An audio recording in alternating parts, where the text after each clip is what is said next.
Welcome back to the channel. I'm Lauren Fix. This is the 2021 Porsche Macan. Now, this is not the turbo, it is not the GTS, and it's not even the S model. This is the entry-level vehicle. Now, in 2015, the Porsche Macan came onto the scene, and they sold a lot of them. It was a great success. Not as successful as the Cayenne, but right up there with it. But for 2021, there have been a few changes, and this vehicle has been definitely upgraded since 2015.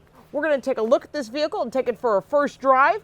Now, we do more than car reviews and first drives and first looks on our channel. We give you car smarts because knowledge is power. Don't forget to subscribe and click that little bell for notifications because you don't want to miss anything. This is the base Macan. It is powered by a 273 horsepower, 248 pound-feet of torque, 2-liter turbocharged engine. There are also other trim levels, including the S, which is a V6, going up to the Turbo, of course, my favorite, and the GTS. There's a lot of different combinations. This is the entry level and the most reasonable and affordable version of a Porsche you're going to find. Now, the Macan has been extremely successful because of the fact that it's nimble, it handles well, it's got great performance, excellent technology. It's basically the baby to the Cayenne.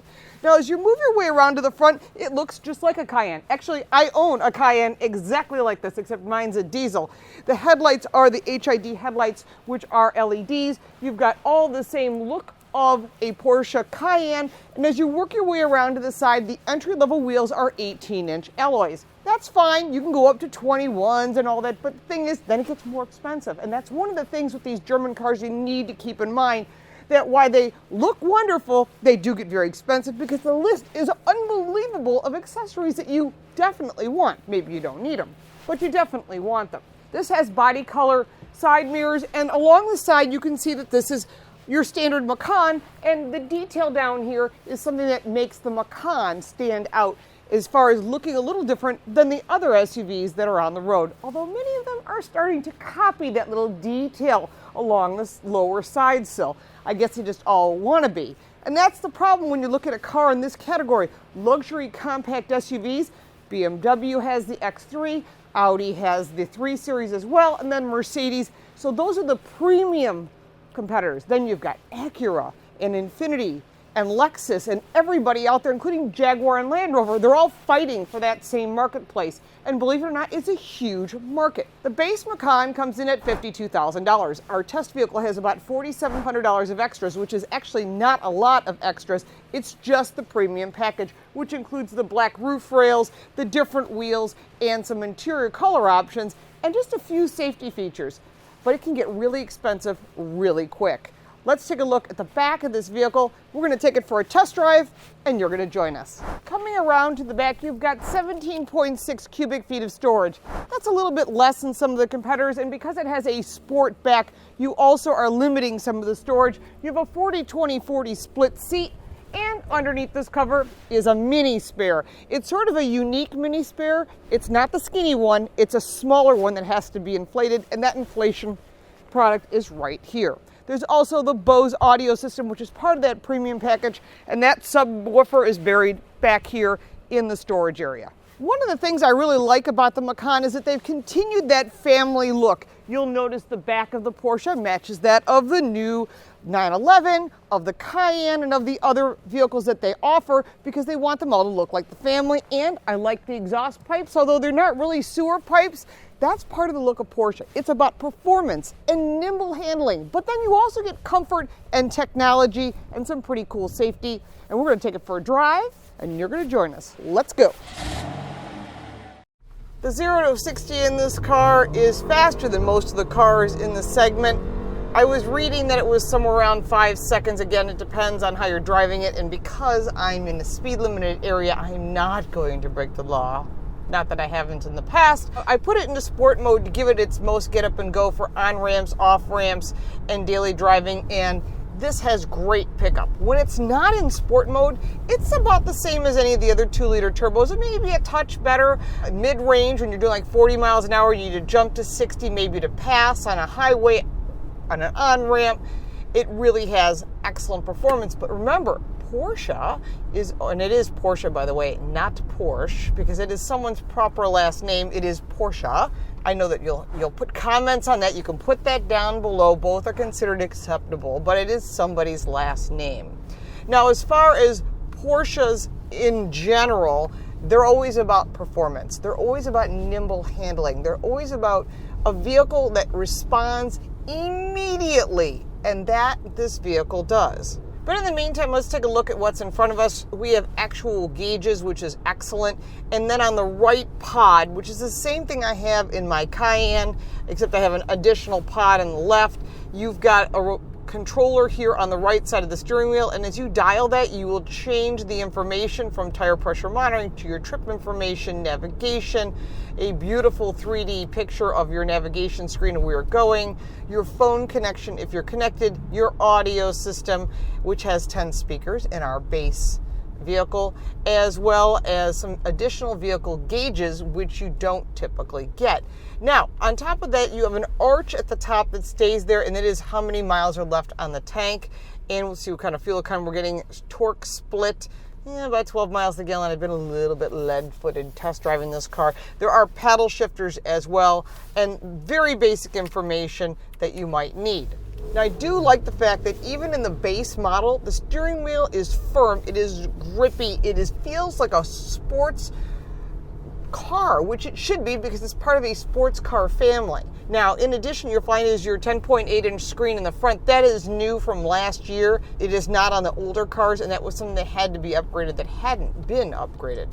So as far as what's in front of you, you have a home screen to get what you want. You have a beautiful navigation screen, which is state-of-the-art, and that information is easy to read, or you can use Apple CarPlay. There is no Android Auto. It's wireless, which is new for 2021. You've got all of your favorite stations, your phone connections, your car information is right here. And let's go back to the navigation. Now, one thing I did want to mention is that although this vehicle has a lot of great features, safety is something you have to buy up. And I find that kind of frustrating. You shouldn't have to buy up into safety, especially when you're talking about a vehicle in this price point. Backup camera is a regular backup camera. You can option up for the around view camera, which this vehicle does not have. And so that's something that's important to note as well. My little short curvy road here, since we only have a short period of time with this car, I wanted to give you the most of the experience. You can see how flat this vehicle handles. For a compact SUV, I've driven a lot of them, every single one on the market. I just returned one back to one of the manufacturers, which you'll have to check out my channel to see. We've literally driven everything. Some of them have some pretty big body roll, and others of them don't. And in this case, Porsche does not, but I wouldn't expect anything less. Mercedes and Audi, a BMW, again, are also ones that don't have a lot of body roll. These vehicles are based on a history of performance and a history of racing, and Porsche has a history of winning a lot of races.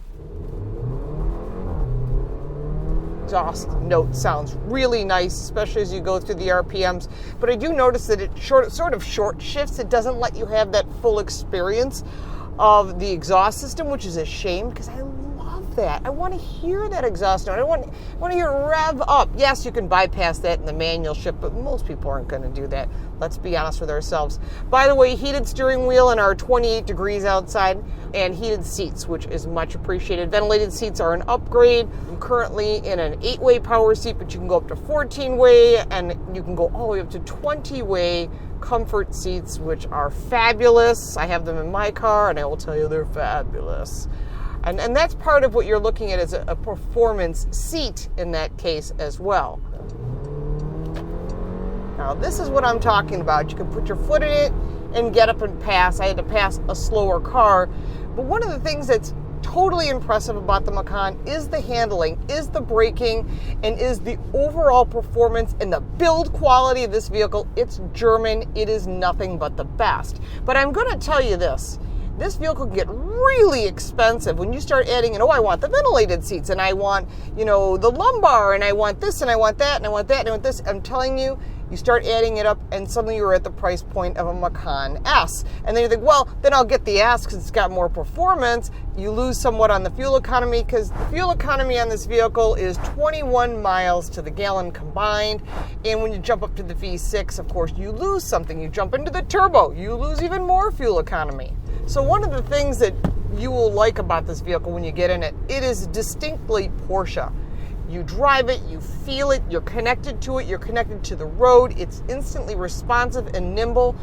That is an asset. However, there is not one other vehicle in the class that gives you this same feeling.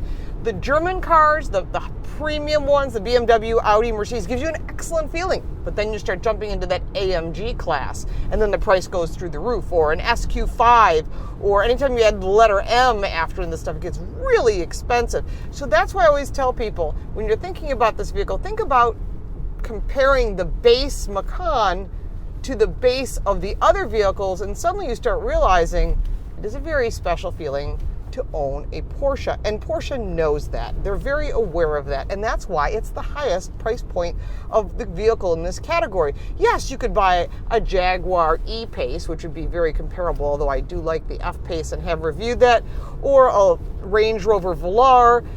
Again, that's a more expensive vehicle and also a larger vehicle. When you're looking at the sizing of this vehicle and you start thinking about this versus the other ones, yeah, it's the most expensive, but it has a very special feeling. I'm going to enjoy every last second of driving this Porsche Macan before I have to return it to Porsche North America.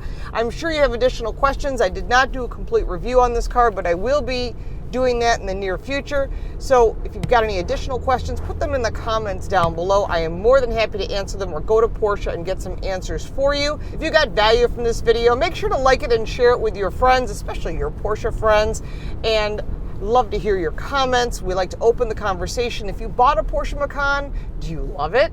And if you didn't, what did you buy? What did you find to be a better value or a better fit for your lifestyle? We want to open that conversation up, and so everyone can learn something, because knowledge is power. And you want to know this information before you go out and buy a Macan. And the dealer's going to sell you on the car. We're going to give you car smarts. Don't forget to check out our website, carcoachreports.com. The content is in English and Spanish, and I'm also hosting a podcast called Total Car Score, available on all platforms, and I'm doing that with Javier Mota, Carl Brower, and we talk to some internal people from all the brands and find out what's coming out in the future before we can show you. Thank you so much for watching, and we'll look forward to seeing you next time.